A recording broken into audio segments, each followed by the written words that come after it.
कैसे यूपीएससी जांचता है आपके व्यक्तित्व को कि आप एक आईएएस, आईपीएस, इंपॉर्टेंट सर्विसेज के लायक है भी या नहीं। इसके लिए जरूर हम लोगों ने कुछ तकनीकी चेकलिस्ट बना रखी होती है। मसलन मैं 5 चीजें जरूर जांचता हूँ। जो पहली सलाह मैं अक्सर परीक्षार्थियों को देता हूँ वो ये है कि किसी भी कीमत पर फेक व्यक्तित्व मत दिखाएं। किसी भी इंटरव्यू को, खासतौर से यूपीएससी इंटरव्यू को तबाह करने के लिए आपका केवल एक। नमस्ते दोस्तों, मेरा नाम विजेंद्र सिंह चौहान है। संभव है आप लोगों में से कुछ ने मुझे पहले से देखा हो। मैं आज आप लोगों के साथ बात करने वाला हूँ यूपीएससी इंटरव्यूज़ के बारे में। एक बहुत रहस्यमयी दुनिया है, बहुत कम लोगों को चूँकि है बोर्ड देखने को मिलता है, इसलिए वो इसके बारे में बहुत सारी भ्रांतियाँ, बहुत सारे कन्फ्यूजन्स रहते हैं, कैंडिडेट्स के मन में भी और आम दुनिया के मन में भी। तो चूँकि मुझे जोश ने यह मौका दिया कि मैं आप लोगों से बातचीत करूँ, तो मुझे लगा कि मैं इस विषय पर सवाल है कि मैं इस पर आपसे बात करने के लिए उपयुक्त पात्र क्यों हूँ। संभव है आप लोगों ने देखा हो कि पिछले कुछ सालों से लगातार हम लोग यूपीएससी के उन परीक्षार्थियों को जो लोग मेंस की परीक्षा पास करके आते हैं और इंटरव्यू देना चाहते हैं, जिसे पर्सनैलिटी टेस्ट कहा जाता है, उनको उनका मार्गदर्शन करने की कोशिश करते हैं। मैं ये काम पिछले 2 दशक से कर रहा हूँ, इसलिए संभव है कि मेरे पास ऐसा कुछ अनुभव, कुछ जानकारी है जिसे आपके साथ बांटने में मुझे अच्छा लगेगा। मेरा नाम विजेंद्र सिंह चौहान है और मैं दिल्ली विश्वविद्यालय के जाकिर हुसैन दिल्ली कॉलेज में हिंदी का एसोसिएट प्रोफेसर हूँ।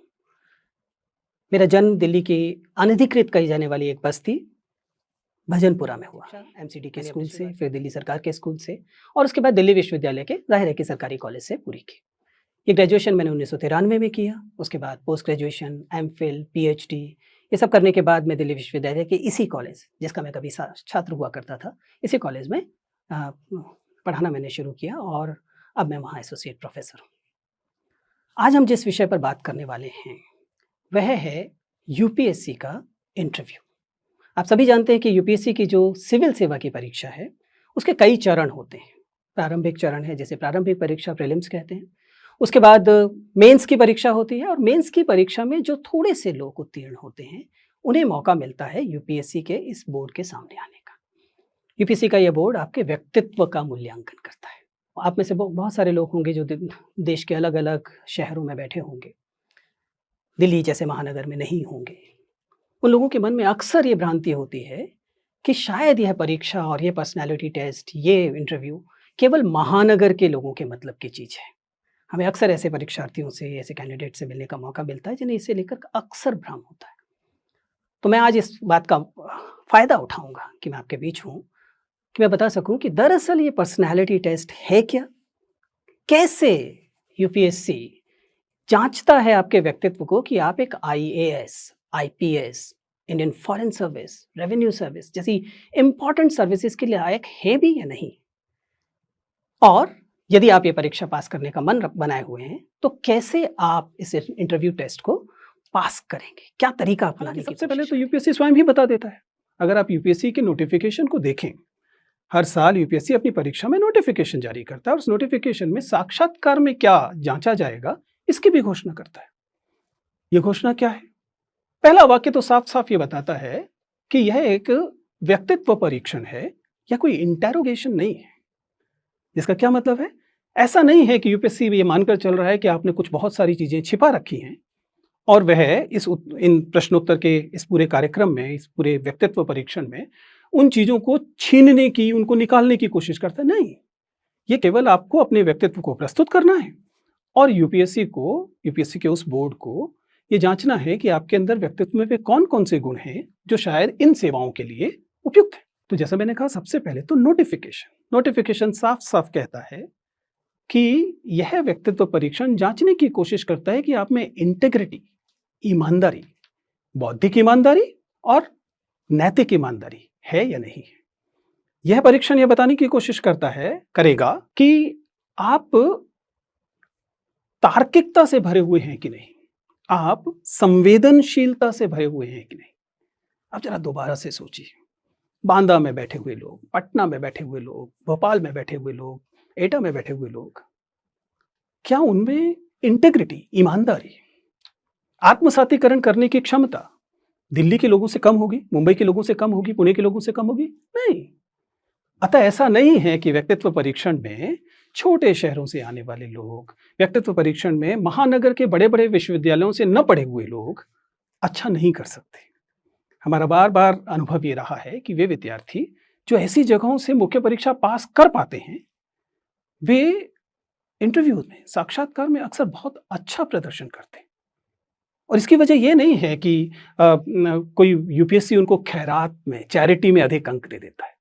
सच्चाई ये है कि इन जगहों पर रहने के अनुभव आपके व्यक्तित्व में ये वाले गुण डाल देते हैं। बस आपको एक विद्यार्थी के तौर पर उन्हें पहले से पहचान लेना है। अगर आप अपनी परीक्षा के दौरान इन्हें पहले से पहचान लेंगे, तो आप जानते होंगे कि आपको किन गुणों पर बलाघात देना है और किन गुणों से छुटकारा पाना है। क्योंकि जाहिर है कि कुछ अच्छे गुण आएंगे तो कुछ थोड़े बहुत ऐसे गुण भी आएंगे जो शायद परीक्षा के लिहाज से बहुत अच्छे न हों। तो दरअसल हम व्यक्तित्व परीक्षण में इन्हीं गुणों को पहचानने की कोशिश करते हैं।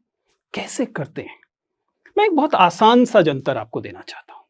आप इस बात को समझिए कि जब आप किसी बोर्ड के अंदर जाते हैं, और ये यूं मैं बात कर रहा हूं यूपीएससी साक्षात्कार की, लेकिन ये किसी भी साक्षात्कार पर लागू होता है, तो आप उससे पहले अपनी एक लिखित जानकारी भेजते हैं। यूपीएससी के मामले में इसे डैफ, डिटेल्ड एप्लीकेशन फॉर्म कहा जाता है। ये डिटेल्ड एप्लीकेशन फॉर्म आपकी पूरी के पूरी जीवन की यात्रा होता है। इसमें आपको लिखना होता है कि आपका जन्म कहाँ हुआ। जैसे मैंने बताया कि मेरा जन्म दिल्ली की एक अनधिकृत बस्ती में हुआ। आपको बताना होता है कि आपकी मातृभाषा क्या है, आपने पढ़ाई कहाँ से की है, आपने कौन से पुरस्कार जीते थे, आप कौन सी क्लास में मॉनिटर थे, आपका कौन सा शौक है, आपके पिता क्या करते हैं, आपकी माताजी क्या करती है। आपके पूरे व्यक्तित्व का एक कच्चा चिट्ठा होता है। हालांकि ये आप ही की घोषणा होती है। ऐसा नहीं है कि यूपीएससी ने किसी अन्य माध्यम से जानकारी हासिल की है। आप ही ने ये फॉर्म भरा है और ये जानकारी उनको बताइए। इसे एक कहानी की तरह खुद पढ़िए। अपना खुद का एक डिटेल्ड एप्लीकेशन फॉर्म बनाइए कागज पर, और फिर देखिए कि उस कहानी में आप जो मुख्य पात्र हैं, हीरो हैं, उसके व्यक्तित्व के कौन से हिस्से उभर कर आ रहे हैं, और उन उभर के आए हुए जो हिस्से हैं वही आपके जीवन के वे मोड़ हैं जिन्हें हम बोर्ड में बैठकर, या यूपीएससी का बोर्ड पहचानता है और उसके आधार पर यह अनुमान लगाता है कि आपका व्यक्तित्व कैसा है। मसलन मैंने अगर लिखा कि मैं दिल्ली की अनधिकृत बस्ती में पैदा हुआ, तो अगर मेरा डिटेल्ड एप्लीकेशन फॉर्म किसी समझदार व्यक्ति के सामने है तो वो इसे देखकर जानना चाहेगा कि दिल्ली की अनधिकृत बस्तियों के बारे में जानकारी मुझे है भी या नहीं। दिल्ली की अनधिकृत बस्तियों में सीवेज डिस्पोजल कैसे होता है। ये सवाल आपको अगर मान लीजिए यूपीएससी के बोर्ड में पूछा जाए तो आपको अचानक हवा से टपका हुआ सवाल लगेगा, लेकिन दरअसल है नहीं, क्योंकि ये उसी आवेदन पत्र से निकल रहा है जिसमें मैंने घोषणा की है कि मैं दिल्ली की अनधिकृत बस्ती में पैदा हुआ, वहां बढ़ा। बस यही तो करना होता है।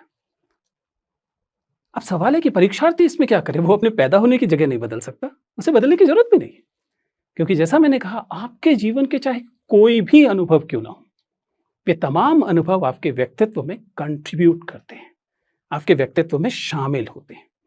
यदि कोई एक ऐसा व्यक्ति है जिसका जन्म, जिसे हम कहते हैं, विद द सिल्वर स्पून हुआ, जिसने शुरुआत से ही गोल्फ खेला, बिलियर्ड्स खेला, ठीक है, कोई बुराई नहीं है गोल्फ खेलने में, बिलियर्ड्स खेलने में, उसने उसके व्यक्तित्व में वो चीजें जुड़ी। लेकिन आपने अगर गुल्ली डंडा खेला तो गुल्ली डंडा ने भी तो आपके जीवन में कुछ जोड़ा होगा। और यही दरअसल हम यूपीएससी बोर्ड में जानने की कोशिश करते हैं। ये एक के बेहतर और दूसरे के कम बेहतर होने का परीक्षण है ही नहीं। ये तो आपके व्यक्तित्व में जो ईमानदारी से आपने कहा है, उस ईमानदारी की जांच भर है जो यहाँ की जाती है। इसलिए जो पहली सलाह मैं अक्सर परीक्षार्थियों को देता हूं वो ये है कि किसी भी कीमत पर फेक व्यक्तित्व मत दिखाइए, नकली घोषणाएं मत कीजिए। दूसरा, अपने जीवन के, अपने व्यक्तित्व को ढकिए मत। Let the board peep into your personality. Board को अपने व्यक्तित्व में झांकने का मौका दीजिए, क्योंकि आपके व्यक्तित्व में ऐसा कुछ नहीं है जिसके लिए आपको शर्मिंदा होने की जरूरत है।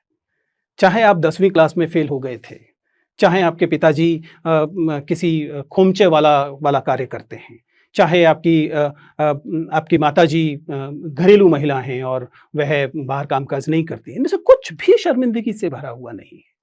और इस सब ने आपके व्यक्तित्व में अपनी हिस्सेदारी की है, बढ़ाया है। पर्सनालिटी टेस्ट इन्हीं चीजों की जांच है। तो पहला सूत्र यह है कि अपनी पर्सनालिटी को नकली मत बनाइए, जो है उसे ईमानदारी से सामने रखिए। अब अगला सवाल यह है